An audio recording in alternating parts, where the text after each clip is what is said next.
L'autre question importante qui ressort souvent, c'est que comment est-ce qu'un Dieu si bon peut-il avoir prévu l'enfer pour les hommes? J'ai déjà entendu cette question-là. Même des gens dire, non, Jésus-Christ n'est pas la seule voie du salut.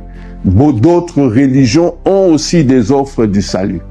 Mais j'aimerais vous rassurer, quand vous lisez Jean 3,16, la Bible dit « Car Dieu a tant aimé le monde qu'il a donné son Fils unique, afin que quiconque croit en lui ne périsse point, mais qu'il ait la vie éternelle. » J'aime la présentation que la Bible fait de la vie éternelle ou même du salut. Il nous offre d'un côté ceux qui ne croient pas vont périr et d'un autre côté ceux qui croient auront la vie éternelle. C'est pour ça que pour moi, le christianisme ou la foi chrétienne est considérée comme la meilleure parce que c'est la seule qui te donne cette offre. Il te donne une offre de la vie éternelle et il te dit que si tu refuses cette offre, il y a le feu éternel, la mort éternelle qui t'attend. On va me dire que d'autres proposent aussi ça.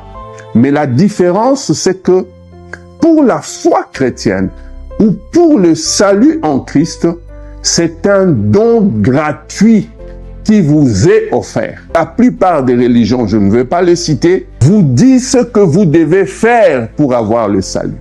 Le salut dépend de vos efforts personnels. Le salut dépend de ce que vous allez faire, des actions que vous allez accomplir. Mais pour la foi chrétienne, pour le salut en Jésus-Christ, celui-ci dépend de l'œuvre que Christ a faite.